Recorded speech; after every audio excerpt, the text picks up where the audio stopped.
So I'm a huge Arcane fan. I have my little Jinx Clouds. I love her very much.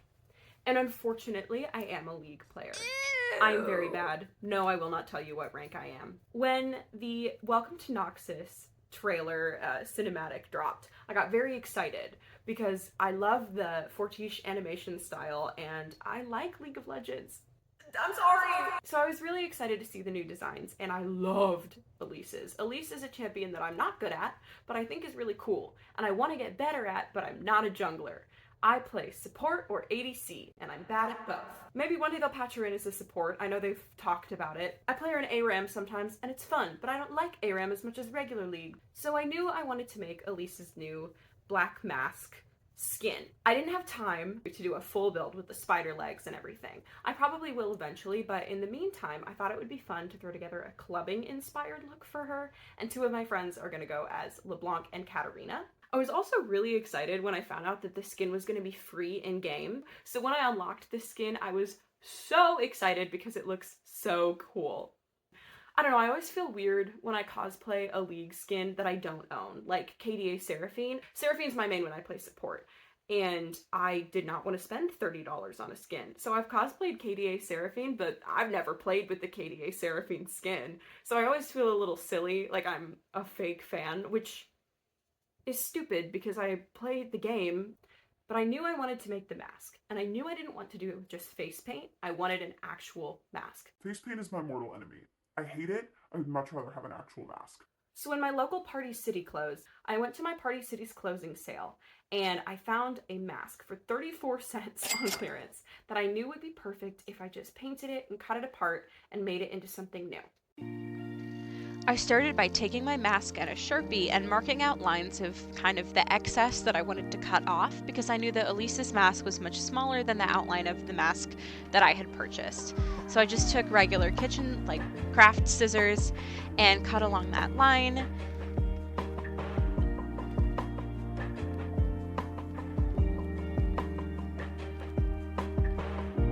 From there, I took my Sharpie and started kind of freehanding a design of how I wanted the top to look. I was going to use that as a template as I added foam later.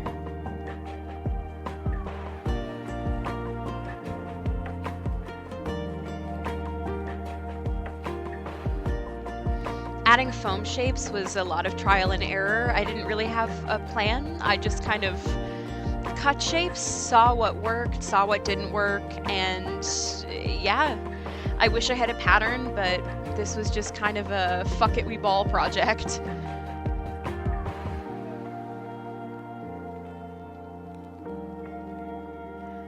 Throughout this project, I used hot glue. I know that might not be best practice, but I went to the Alice and Tabitha School of Crafting, where if I can't do it with hot glue, I'm probably not going to do it at all.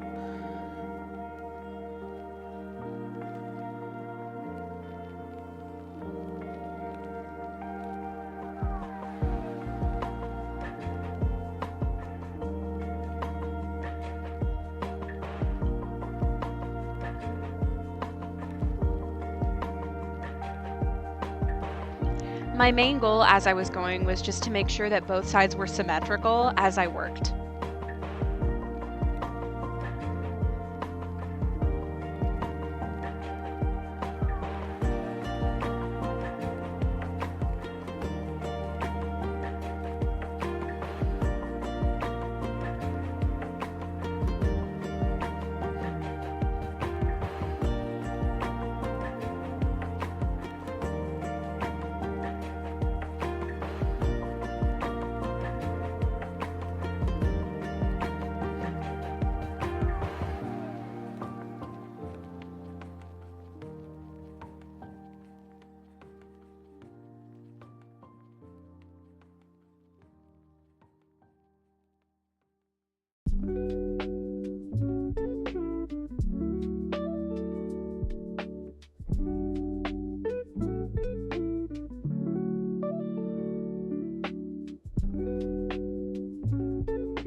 I also kept adjusting the overall shape of the mask as I went, as I added more layers, and I realized that it was a little more triangular than I wanted, whereas hers is more of an oval.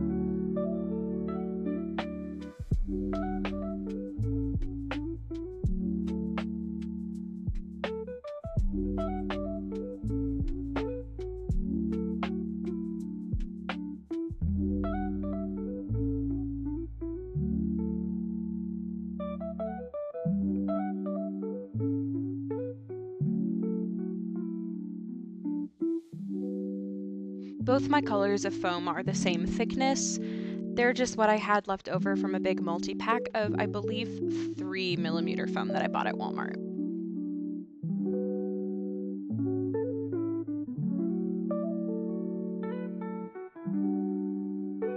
Since so many of the little ridges on the sides of the mask in particular are so small, this was a great project to just get rid of little tiny foam scraps that were not small enough to throw away, but too small to use for most of my other foam builds.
To make the extra spider eyes, I just took 2 different sizes of craft rhinestones and mounted them, the small ones, on a little bit more foam, and the big ones I just attached as is.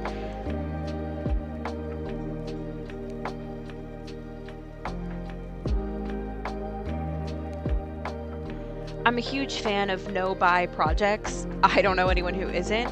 But this was really close to that because the only thing I had to buy was the mask, and that was less than $1. So this is a great way to get rid of old craft supplies I didn't really know what to do with.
I was a little worried that the very top edge was kind of jagged, so I put a little bit of foam up on top as a bumper just so I wouldn't cut my face. The rest of it didn't have that problem. For some reason, it was just the forehead area.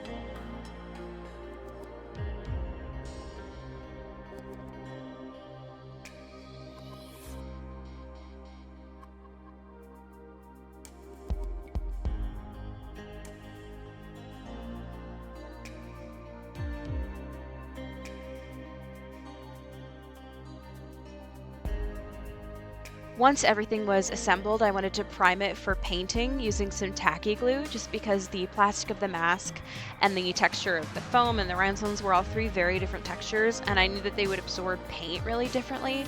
So putting the tacky glue on top just evens it out and gives the paint one uniform surface to stick to.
Now at this point, I had to take a break for a couple hours because I had an appointment I had to go to. So I figure I'll use this break to tell you about today's sponsor.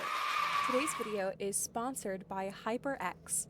HyperX sent me their Cloud 3 wireless headset for a review, and I was blown away by how incredibly comfortable it was. When I was wearing it, I actually forgot I was wearing a headset because it's so squishy and comfortable. It doesn't really feel like there's anything on your head. It has a battery life that lasts for up to 120 hours, which is double the amount of most average gaming headsets available on the market, and features a microphone that can actually be removed, which I think is super cool when you're not at your computer, you're not trying to talk to anyone, it's not in the way. You can just listen to music or stream something while you're working on a project. Be sure to use code LizzieMoth-15 for 15% off any HyperX product, or use the QR code the next time you're purchasing. Thank you again to HyperX for sponsoring this video.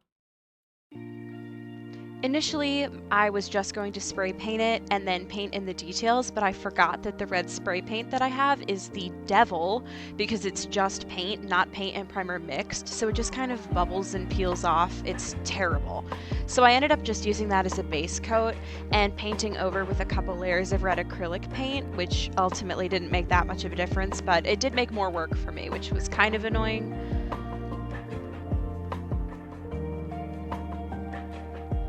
It came out how I wanted anyway, so the difference between acrylic and spray paint was really just the difference between amount of time spent.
After a bunch of red coats so everything was uniform, I took black and colored in the eyes and started doing some shading. I only needed the red paint, the black paint, and white paint for this. Every shade in the middle was just a mixture of red and black that I kept adding to make it darker or lighter depending on how I was building up that definition or shading.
Fortiche is known for their cel-shaded, almost oil painting looking art, so I wanted to really bring that shadow and that definition to this so that it looked realistically unrealistic.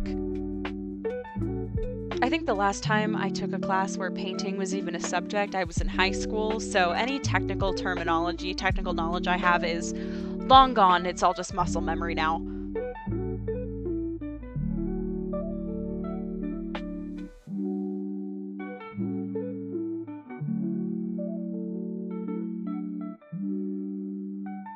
Also, I'm sorry that half of this video, the actual painting, takes place in the bottom left corner out of frame. I've never recorded a top-down view like this before, so I didn't really know what I was doing, and I couldn't see my camera.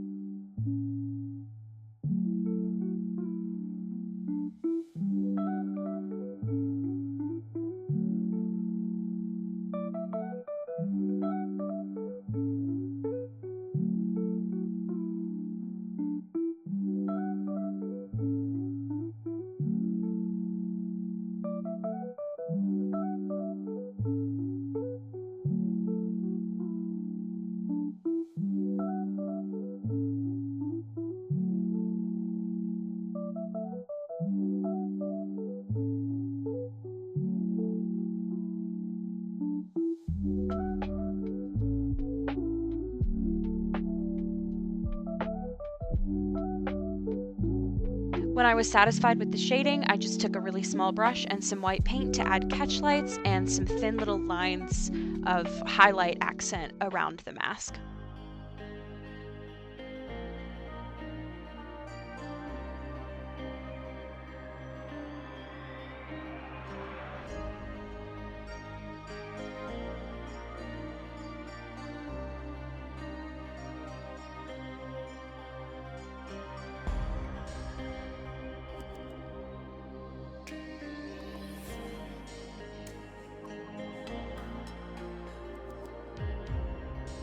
Also, my phone started to die here, and for some reason the edge of my camera got warped, which I've never seen before, so that's cool.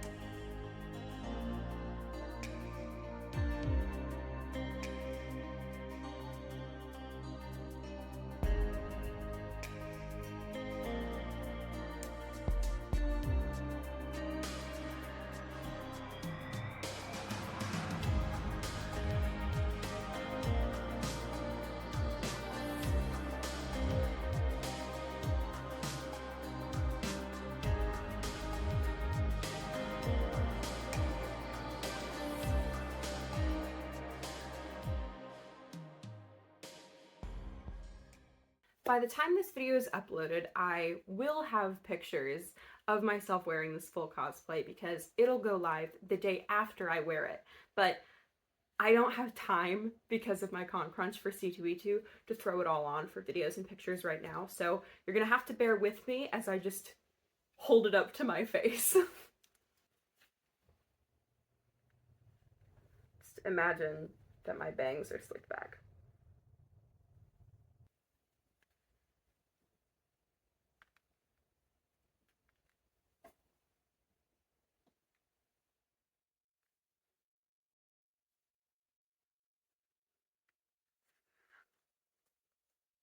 Now, day of, I will adhere this to my face using either fashion tape or wig glue, or not wig glue, eyelash glue. I don't know which yet.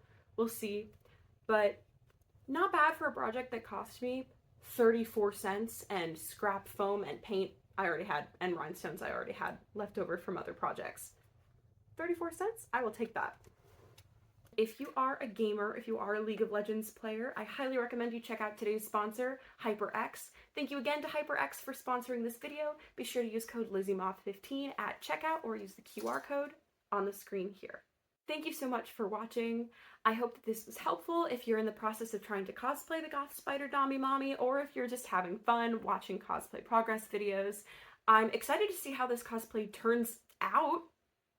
I have no idea what it's going to look like currently, but I think it's going to be fun. And by the time this video goes live, we'll know. So here's hoping it's a success. Thank you again for watching. Have a wonderful rest of your day. And remember, I love you. Mwah!